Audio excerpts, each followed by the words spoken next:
dare you? Damn, son.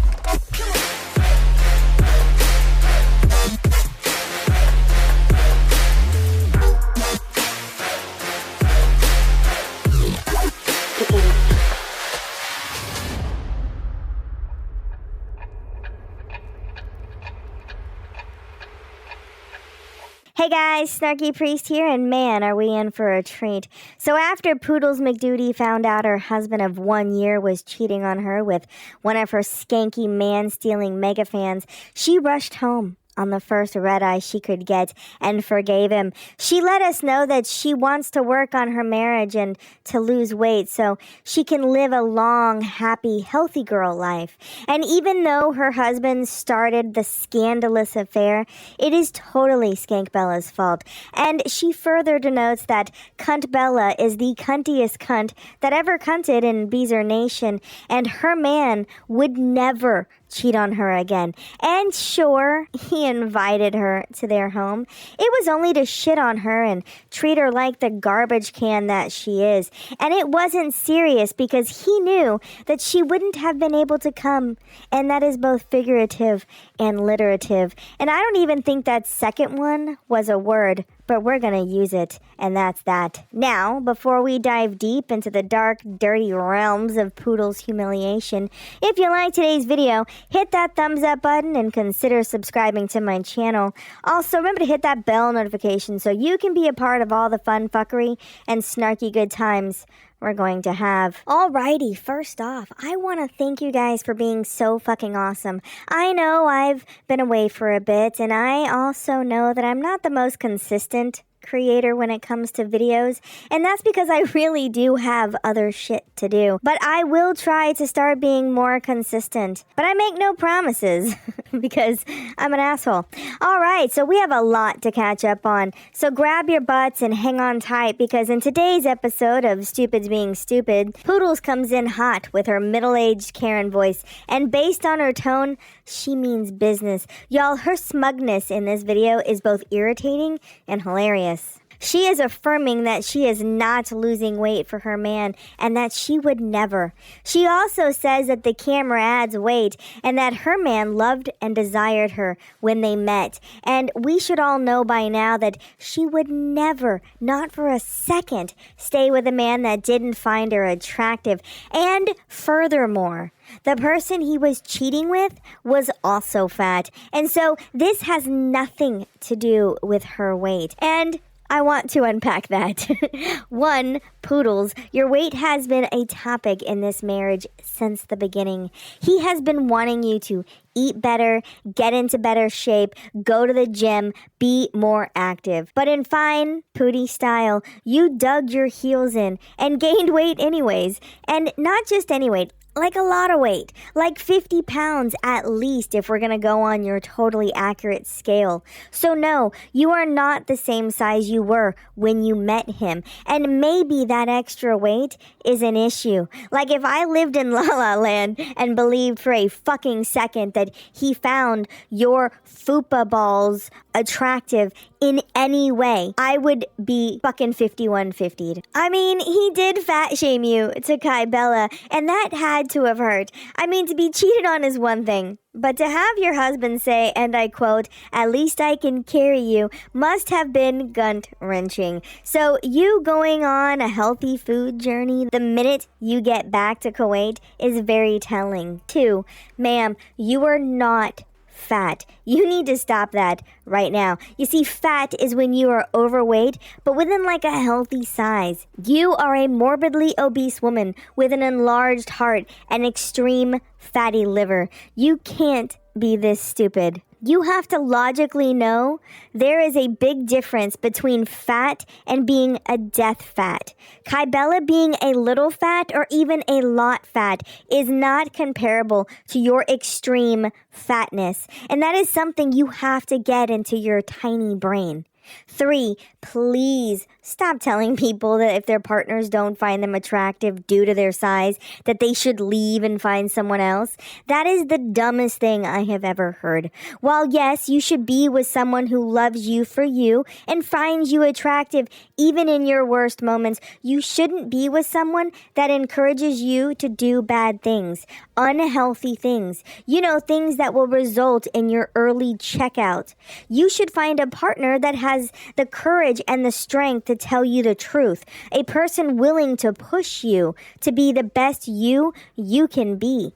That's where people like you and Amberlynn Reed fail every time. You say you want true, passionate love that knows no bounds, but reality is, why would a person love that deeply with a person they are going to lose so quickly?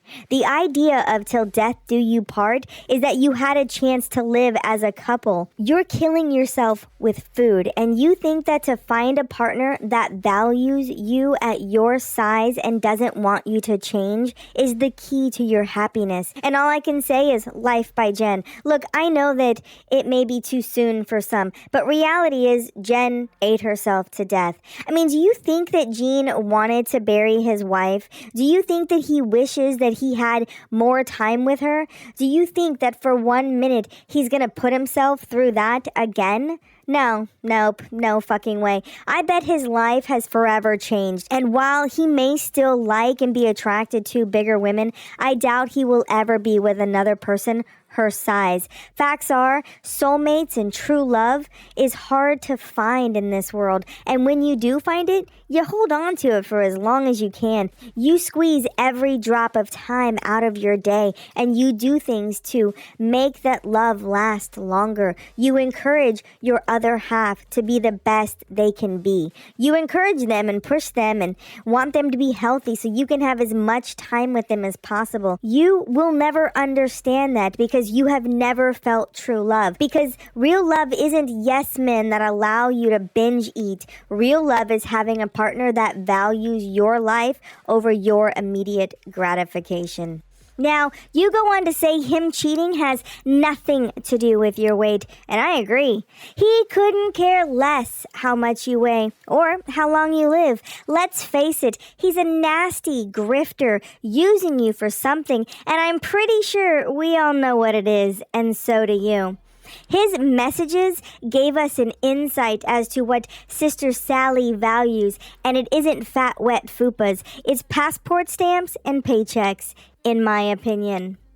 Now, Poodles is desperate to make us think that Sally is innocent, so she rants on about how cunt Bella is a fame-seeking slut and that she isn't even worth being shit on, while also letting us know that to keep her man happy, she is accepting the responsibility. Because I know that if her husband really wants this as a schmexual fetish, then she will either have to take it or leave it, and based on her irritatingly smug video, she's taking it, which is also kind of hilarious because what in the hell is she so smug about? Girl, no one wants him and you fucking know it, which is why you're so mad that Kybella exposed him for the shit-loving deviant that he is. Now, we are warned up front that she is over this shit and that she is not gonna be nice in this now deleted last-ditched effort to make a fool out of her husband. She wants us to know that she is seen all the messages and is in no way bothered by them while clearly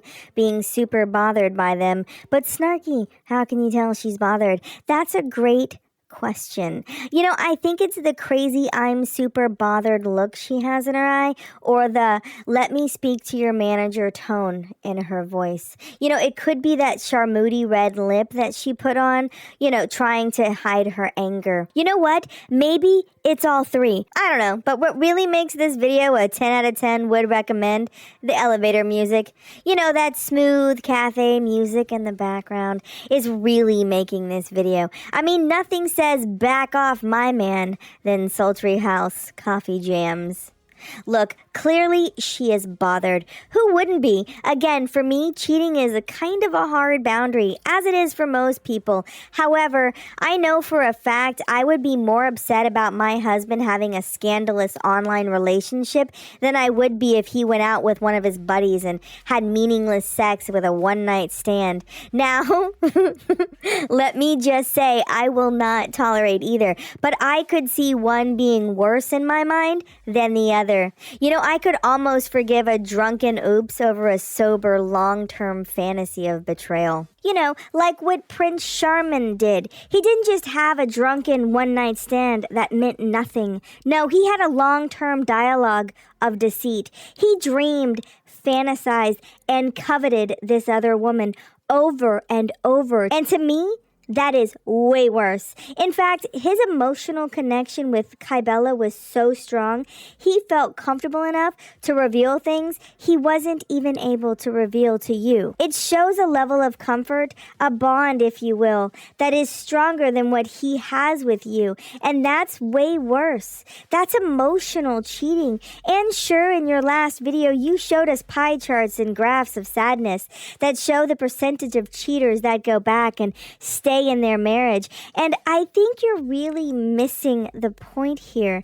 The severity of the cheating will determine the outcome of the response. If the person has a one-time drunken oh shit one-night stand, the connection isn't there. So couples may choose to move on and stay with their spouses for whatever reason, whether it be financial, love, kids, etc.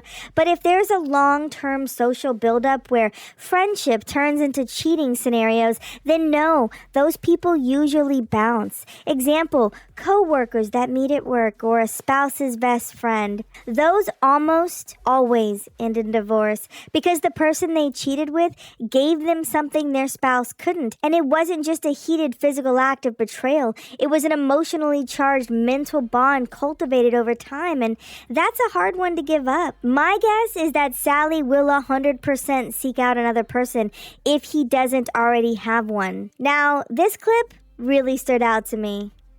And actually, the more I look at the screenshots, the more they make me feel better, because obviously I think this person is total skank and a piece of crap, and I see her trying hard to kind of get some kind of like emotional response out of him. And there might be a few moments where he's just like, you can see him just replying like, you're a worthless piece of trash, I want to pee on you, I want to poop on you, I want to, you're my slave, you're worthless, you're total bitch, you're total worthless. Listen here, you fucking loser. If you can't say the word bitch, then leave it alone. Don't spell it like a moron. We're all adults here. Spelling the word bitch shows how desperate you are for money.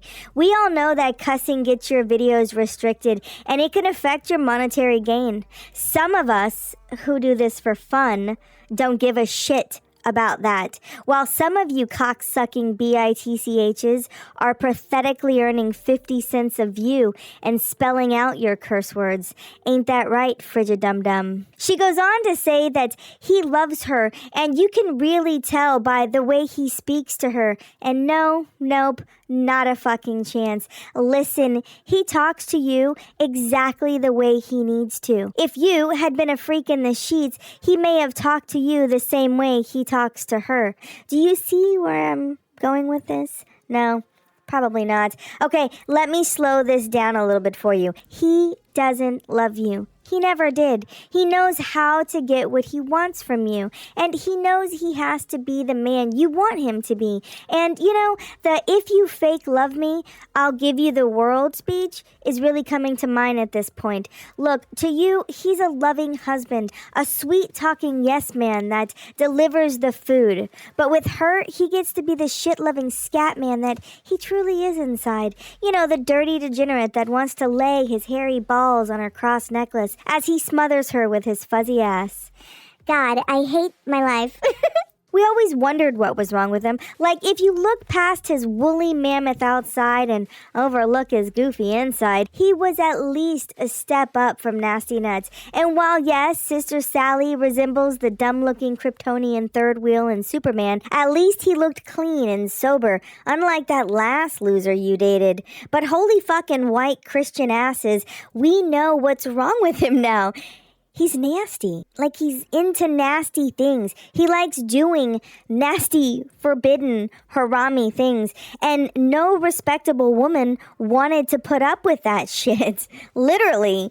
But luckily, he found you. And based on his nasty needs, you fit the bill. You're a big, dumb, stinky woman from Canada looking for a younger man to sweep beneath her broken couch and bring in the deliveries and overfeed her the yummy num-nums. And for his lazy, useless ass, that was enough. He got to be the most basic bitch and still get the goods. I mean, you set the bar so fucking low that all he had to do for your first anniversary was light 12 tea lights and bring you a cake.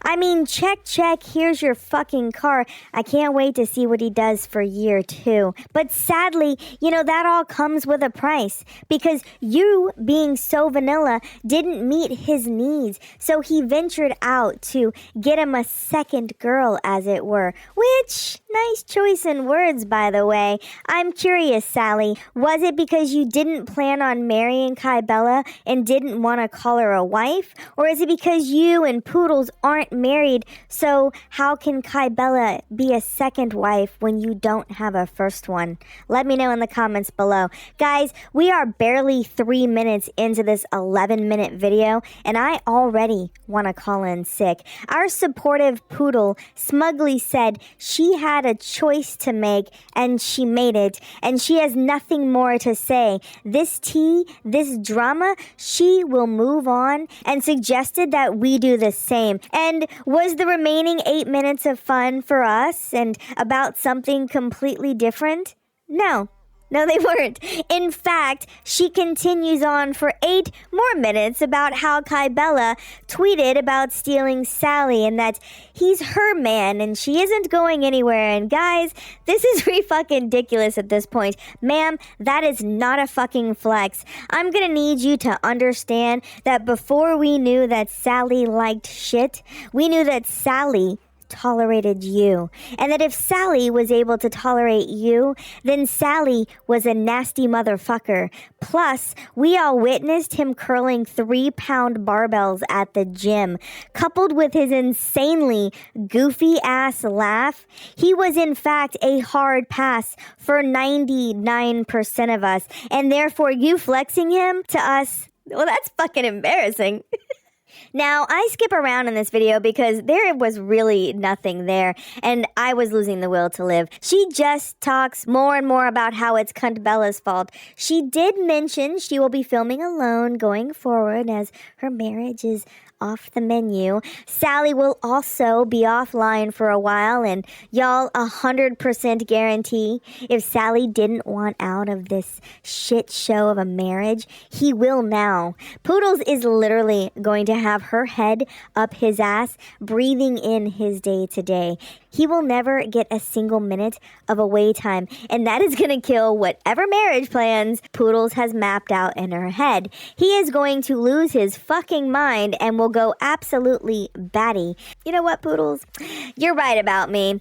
I am an idiot. Don't listen to me. The healthiest relationships are born out of blind jealousy, and I think that locking him up like a prisoner of war, taking away his freedoms, his means of outside communication, and then giving them back to him in a game of who do you love, it will be the best thing you ever did, and I feel like it will really help you as a couple. Okay, with that reverse psychology experiment firmly in place, we get to hear more about the reasons Prince Charming is the greatest and why Kybella sucks. And I just think it's the most beautiful load of bullshit I have ever heard. Like, ma'am, stop. Don't lie. You know that you're hurt and embarrassed. And goddamn it, you should be. This shit, this is by far the most embarrassing thing I can think of. It's one thing for a man to ooh la la with another woman and maybe be forgiven. It is quite literally another for a man to say things that your man said.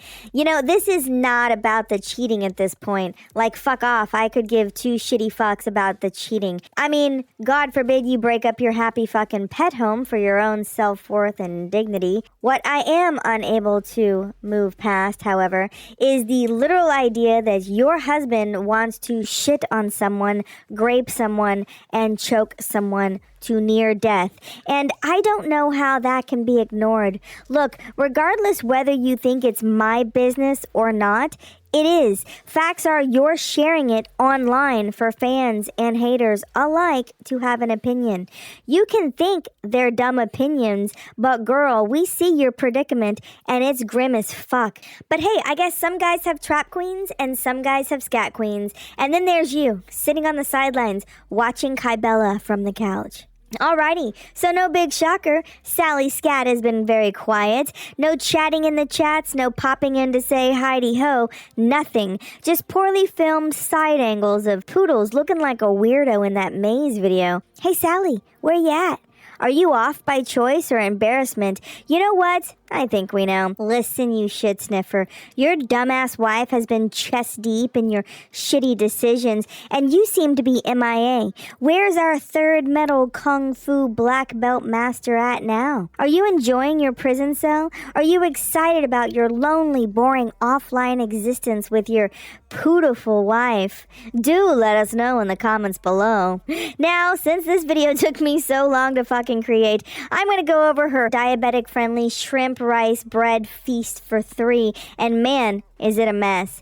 It's just 18 minutes of pure nonsense. She says she is still a little jet-lagged, but everyone knows 7 days of jet lag is perfectly normal. Nothing to be worried about. But hey, chins up, because based on her recent videos of sadness, she's feeling well enough to play football, or for us uncultured swine, soccer.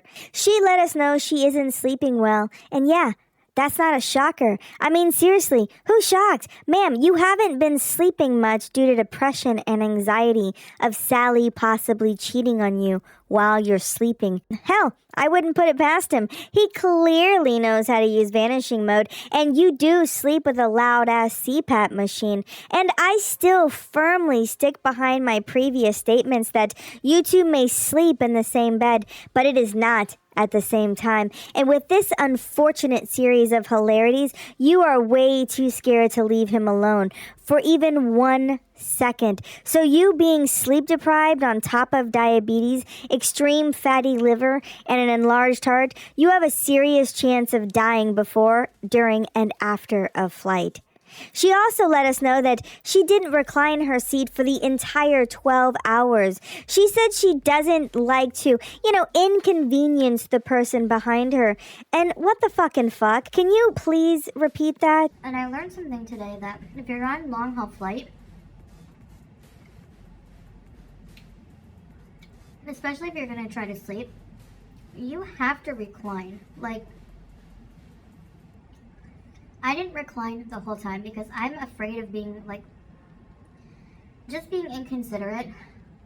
Yep, that's what I heard. Okay, 1, are you telling me that you would rather inconvenience the person sitting next to you by not buying 2 seats, but you can't possibly imagine inconveniencing the person behind you? So, let me get this straight.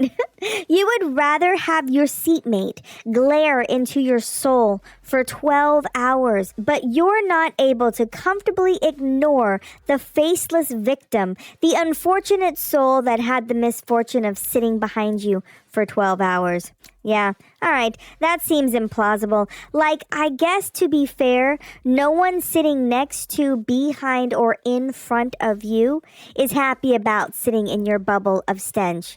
But let's say that I was a moron and somehow believed you. You take up half your neighbor's neighbor's seat. So, like, is that even possible? I mean, how does that even fucking work? Do you lay half up, half down? Or would your seatmate have to recline their seats too? Let me know, because I'm genuinely curious, because my theory is you can't recline. Your stomach is so large and protrudes so far out that the weight of your belly on your organs would be too much compression. I think that if you reclined, you would not be able to breathe well from the pressure. Now, Poodles the Believable did tell us she didn't eat on the flight either because she didn't feel comfortable. You know, since the tray table wouldn't come all the way down. Ma'am, please don't lie. You know that we know that you aren't able to get that tray table out, let alone down. Nope, no fucking way. There is no way that tray comes down. Stop it. It's embarrassing. We can see that the tray is only inches from your stomach in the upright position. There is no way. This is a picture of the tray half down, not fully opened. My God, why lie about that? We can see it. It's not an objective thing that could or could not have happened. It just couldn't happen. There's no fucking could. I mean, it's touching your stomach. Now, after the pointless airport rambling, she mentions getting a maid, and I fucking can't. Why the fuck do you need a maid for that tiny-ass 2-bedroom shitbox? There isn't anything to clean. You barely own anything, and there are 1, maybe 2 of you there. So there isn't much to clean. It's not like you have a litter full of kiddos tearing up the joint, tracking in dirt and chaos. Plus, you don't overshop, so there isn't much clutter. Like, other than light housework of dishes and laundry, what the fuck is there to do? Vacuum? Mop? Like, what the fuck do you do all day? And hey, I don't care if you get a maid. I just don't understand why.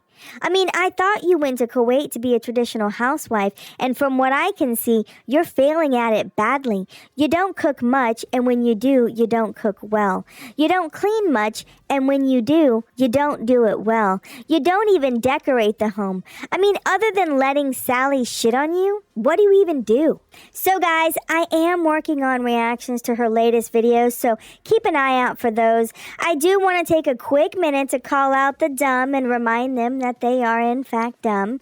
Guys, Nasty Nuts has been trying so hard to get attention that he's been trying his luck at reactions, and he's doing a bang-up job. He makes no sense, rambles about the same old tea that is so old it has dehydrated into tea dust. His reactions are a combination of incoherent ramblings and poorly constructed run-on sentences. I do find it hilarious that his videos only get views now when he talks about FFG or Foodles. Saying that your ex hinders your channel whilst getting, in some cases, double the views when you talk about her? Now, that's priceless. Okay, so now that he's been doing reactions, I hopped in and listened to a small portion of his live tonight. And holy creator of Prozac, give me the fucking strength. This guy is out of his goddamn mind. He has stated in his live he is going to be suing 170 plus channels for defamation after March, and I'm fucking dead. Wrap it up, folks. Call the game, because this ride is over. Y'all, I can barely contain the snark. And I know I said I wasn't gonna do it, but guys, just this once. Hey, Captain Tiny Twits, here's the deal. Everything reactions say are opinions. Those opinions are based off direct information seen and heard from Poodles, yourself, and others in your dirty kitchen. Defamation is when a person presents what they say as facts. I mean, no one is out here saying these are facts, and that the things we do have facts for, we have video proof of the claim. Poodles is the one that said you and her smoked meth. Poodles is the one that said you SA'd her. And we saw you on Sam's Bar Lounge. We heard Fridge crying and saying you hit her. And based off that, I can honestly say my opinion of you is very low.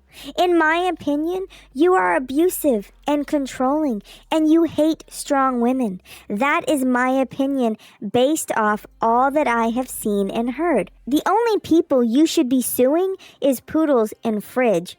If Poodles hadn't slandered you to the internet, our opinions of you might be different. Had Fridge not cried and told an internet stranger on a recording that you were hitting her, we wouldn't have opinions on your seemingly abusive nature. You see, you and the people in your life are to blame. You are responsible for how you are perceived online. And based on your behaviors, my presumptions of you are that you all suck. Oh, and having your deep freeze lurch her big ass into my comments to give me shit because you're too dim-witted to do so is comical. And that reminds me, Frigid Dum Dum recently tried to shame Frenchie's side ponytail. I swear to fucking God, I can't. Not this cunt coming in with hairstyle advice. This bitch who has the deepest side part I have ever seen on a woman.